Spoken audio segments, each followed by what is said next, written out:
안녕하세요. 최근 한국 경제가 모두의 예상을 깨고 깜짝 반등에 성공했는데요. 다들 좀 어려울 거라고 봤는데 대체 무엇이 이런 반전을 만들어낸 걸까요? 오늘 그 비밀을 한번 파헤쳐 보겠습니다. 네, 그래서 오늘 우리가 던져야 할 질문은 바로 이겁니다. 지금 이 지표들이 정말 한국 경제가 긴 터널의 끝을 지나서 회복세로 돌아섰다는 신호탄일까요? 지금부터 하나씩 짚어보시죠. 자, 모든 이야기는 바로 이 숫자에서 시작합니다. 플러스 0.7%. 이게 2025년 2분기 우리나라 실질 GDP 성장률인데요. 이게 얼마나 대단한 거냐면 2024년 1분기 이후, 그러니까 무려 5분기 만에 가장 높은 성장률이거든요. 정말 놀라운 수치죠. 그래서 오늘은 이 깜짝 반등의 원인을 한번 제대로 분석해 볼 겁니다. 먼저 반등 내용을 보고 그 중심에 있었던 소비 쿠폰을 집중적으로 파헤쳐 볼 거고요. 다른 나라들은 어땠는지도 비교해 본 다음에 그래서 결국 이 쿠폰이 효과가 있었는지 그리고 앞으로 한국 경제 전망은 어떻게 바뀌었는지까지 쭉 살펴보겠습니다. 그럼 첫 번째 순서입니다. 사실 이번 2분기 성장은 모든 분야가 다 좋았던 건 아니에요. 그런데도 의미가 큰 건 경제의 핵심 동력이 기대 이상으로 힘을 내줬다는 점입니다. 자, 여기 보시면 그림이 명확해지죠. 건설 투자는 보시다시피 여전히 마이너스예요. 부진했다는 거죠. 그런데 경제의 허리라고 할 수 있는 민간 소비가 0.5% 플러스로 돌아섰고요. 여기에 수출까지 다시 살아나면서 전체 성장을 확 끌어올린 겁니다. 특히 저 소비의 회복이 정말 결정적이었어요. 그렇다면 꽁꽁 얼어붙었던 사람들 지갑을 열게 만든 힘은 대체 뭐였을까요? 바로 정부가 꺼내든 비장의 카드, 소비 쿠폰입니다. 이 정책이 구체적으로 어떻게 진행됐고 또 사람들은 어떻게 반응했는지 자세히 한번 들여다보겠습니다. 당시 높은 금리에 물가까지 치솟으면서 다들 소비를 줄이고 있었잖아요. 이걸 해결하려고 정부가 민생회복 소비 쿠폰이라는 이름으로 직접 지원에 나선 겁니다. 말 그대로 사람들 부담 좀 덜어주고 그 돈이 다시 시장에 돌게 만들겠다는 아주 명확한 목표가 있었죠. 근데 여기서 진짜 재밌는 게 이 지급 방식이에요. 보세요. 거의 70%가 그냥 자기가 원래 쓰던 신용카드나 체크카드로 쿠폰을 받았다는 거예요. 뭐 새로 발급받고 그럴 필요 없이 그냥 쓰던 카드에 포인트처럼 써준 거죠. 이렇게 번거롭지 않게 만든 게 참여율을 높인 신의 한 수였던 것 같습니다. 효과는 정말 즉각적으로 나타났습니다. 7월에 1차로 9.8조 원이 쫙 풀리자마자 바로 다음 달인 8월에요.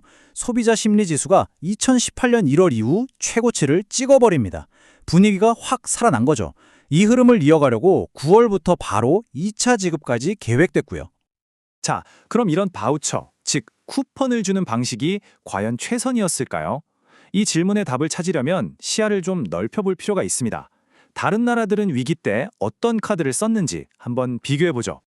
이거 진짜 흥미로운데요. 보시면 미국이나 일본처럼 그냥 현금을 줬던 나라들보다 대만이나 홍콩처럼 바우처를 줬을 때 한계 소비 성향이라는 수치가 압도적으로 높아요. 이게 무슨 말이냐면 받은 돈을 쟁여두지 않고 실제 소비로 연결하는 효과가 현금보다 바우처가 훨씬 더 뛰어났다는 명백한 증거입니다. 여기서 한계 소비 성향, MPC라는 말이 좀 어려울 수 있는데 아주 간단해요. 추가로 생긴 돈 100원 중에 얼마를 쓰느냐 하는 비율입니다.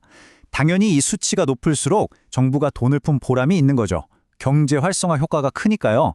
바우처는 이때까지 꼭 쓰세요 하는 유효기간이 있으니까 사람들이 저축할 생각 대신 빨리 써야겠다 하고 지갑을 열게 만드는 겁니다.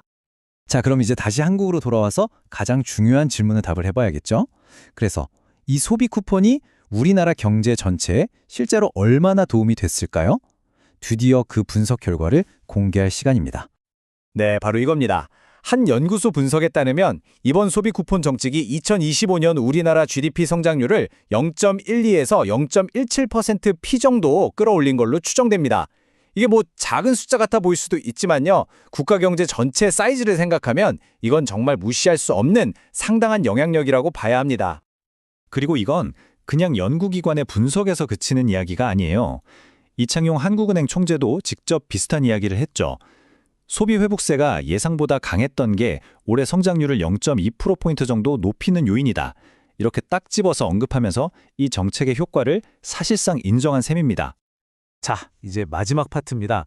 이렇게 성공적인 정책 하나가 결국 우리나라 경제 전체의 미래 예측 지도까지 바꿔놨습니다. 튼 그림이 어떻게 달라졌는지 한번 보시죠. 이게 바로 결과입니다. 불과 몇 달 전인 5월만 해도 올해 성장률 0.8%를 예상했었거든요.